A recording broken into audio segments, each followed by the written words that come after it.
नमस्कार सभी को। आज हम कक्षा 12वीं की हिंदी की पाठ्य पुस्तक की प्रथम कविता आत्म परिचय पढ़ेंगे, जिसके कवि हैं हरिवंश राय बच्चन।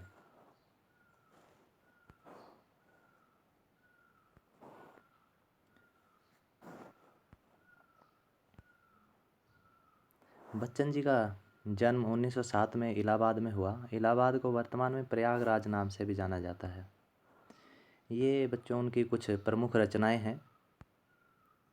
ये जो निशा निमंत्रण 1938 में प्रकाशित है, इसी पुस्तक से, इसी काव्य संग्रह से वर्तमान कविता जो आज हम पढ़ेंगे वो ली गई है।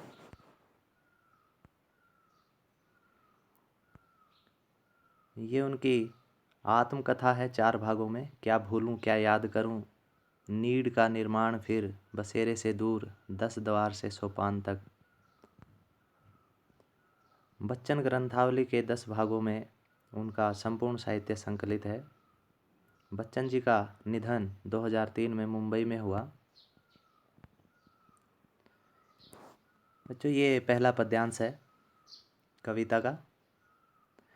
मैं जग जीवन का भार लिए फिरता हूँ, फिर भी जीवन में प्यार लिए फिरता हूँ। कर दिया किसी ने झंकृत जिनको छूकर, मैं सांसों की 2 तार लिए फिरता हूँ। इन पंक्तियों में कुछ कठिन शब्द आए हैं, जैसे जग जीवन। जग जीवन का अर्थ है दुनियादारी, सांसारिक जीवन। भार का मतलब है बोझ। झंकृत का मतलब है तरंगित। देखते हैं इन पंक्तियों का क्या भावार्थ निकलता है। कवि बताता है कि वह दुनिया से अलग किस्म का प्राणी है। वह दुनिया में रहते हुए भी दुनिया में आसक्त नहीं है, निर्लिप्त नहीं है। मैं जग जीवन का भार लिए फिरता हूँ, फिर भी जीवन में प्यार लिए फिरता हूँ। इन पंक्तियों के माध्यम से कवि कहना चाहता है कि वह भी संसार के दायित्वों और जिम्मेदारियों को निभाता है, सांसारिक क्रियाकलापों में भाग लेता है, लेकिन दूसरे व्यक्तियों की तरह उसका जीवन प्रेम शून्य नहीं है, प्रेम से रहित नहीं है।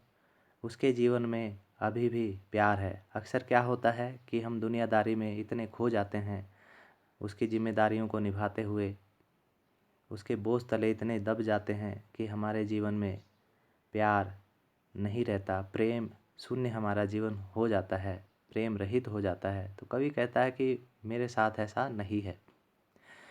उसके बाद कवि अपने प्रेम के बारे में बताता है। कर दिया किसी ने झंकृत जिनको छूकर, मैं सांसों के 2 तार लिए फिरता हूँ। कवि के जीवन में उनकी प्रेयसी के प्रेम ने आनंद की लहरें उठा दी हैं।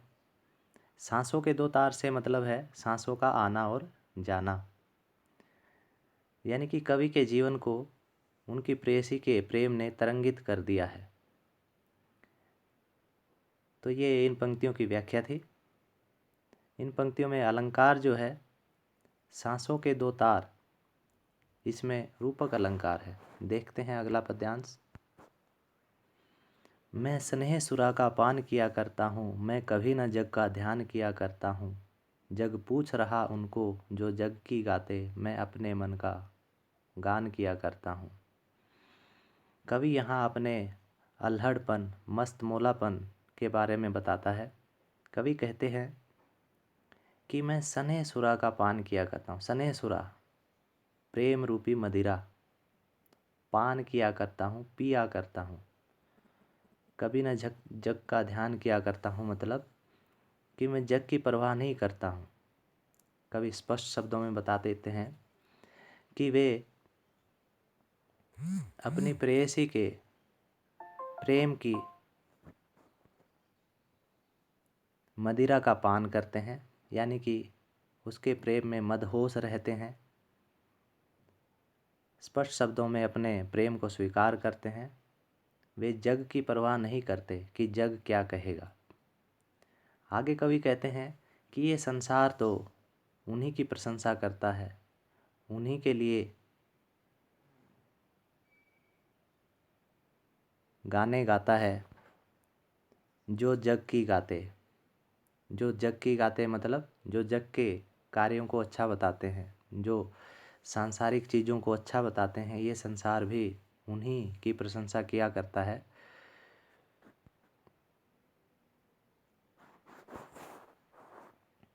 जैसे साहित्यकार कुछ ऐसे होते हैं जो इस संसार की प्रशंसा करते हैं, तो संसार भी बदले में उनकी प्रशंसा करता है। लेकिन कवि कहते हैं कि मैं अपने मन का गान किया करता हूँ, कि मैं अपने मन के अनुसार चलता हूँ, मैं किसी प्रशंसा से प्रभावित नहीं होता, मेरे मन में जो आता है मैं वह करता हूँ। पंक्तियों में अलंकार स्नेह सुरा, यहाँ रूपक अलंकार है। किया करता क वर्ण की आवृत्ति के कारण यहाँ अनुप्रास अलंकार है। जो जग में ज की आवृत्ति के कारण अनुप्रास अलंकार है। अब देखते हैं अगला पद्यांश। मैं निज उर के उद्गार लिए फिरता हूँ, मैं निज उर के उपहार लिए फिरता हूँ। है यह अपूर्ण संसार न मुझको भाता, मैं स्वप्नों का संसार लिए फिरता हूँ। कवि कहते हैं कि मैं निज उर के उद्गार लिए फिरता हूँ। निज मतलब अपना, उर मतलब हृदय, और उद्गार मतलब भाव, कि मैं अपने हृदय के कोमल भाव लेकर इस दुनिया में विचरण कर रहा हूँ। कवि के हृदय के भाव कोमल होते हैं और कहता है कि ये प्रेम से भरे हुए कोमल भाव मेरे हृदय में विद्यमान है।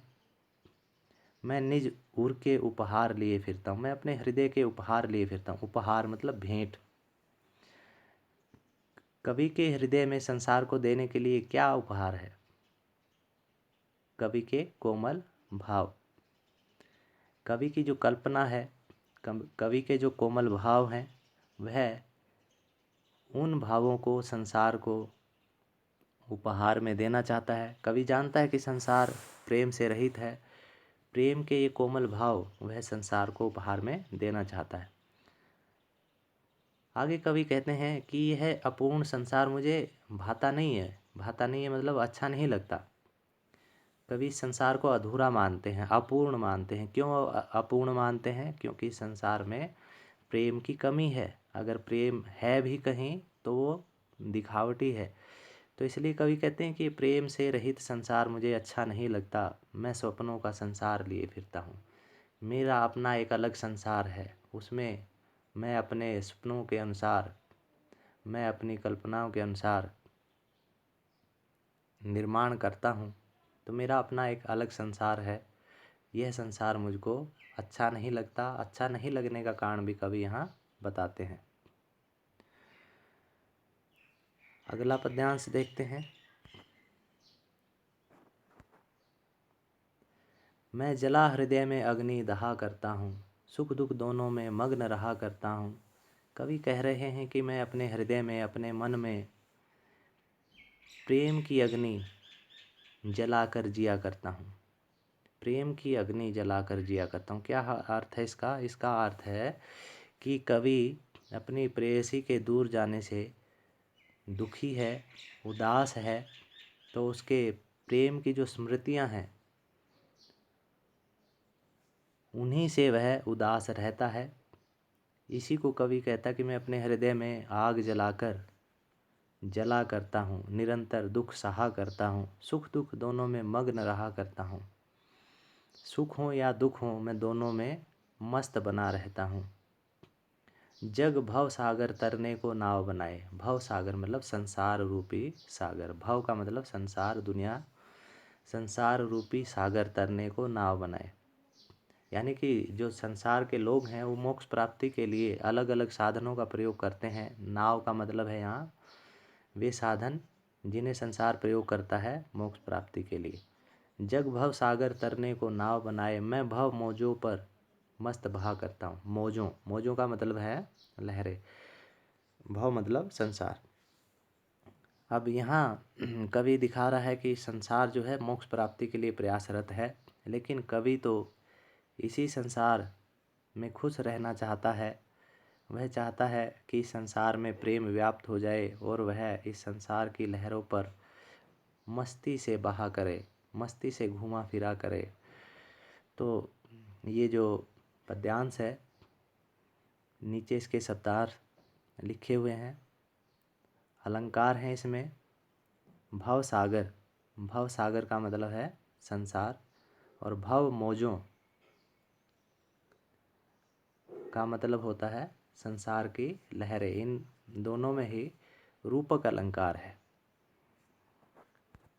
इसके बाद इन पद्यांशों से संबंधित ये 7 प्रश्न हैं।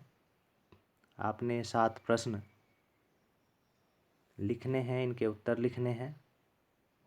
कवि की मनोदशा कैसी है, ये पहला प्रश्न है। अंतिम प्रश्न, दूसरे पद्यांश का शिल्प सौंदर्य या पद सौष्ठव लिखिए। शिल्प सौंदर्य या पद सौष्ठव एक ही चीज़ होती है।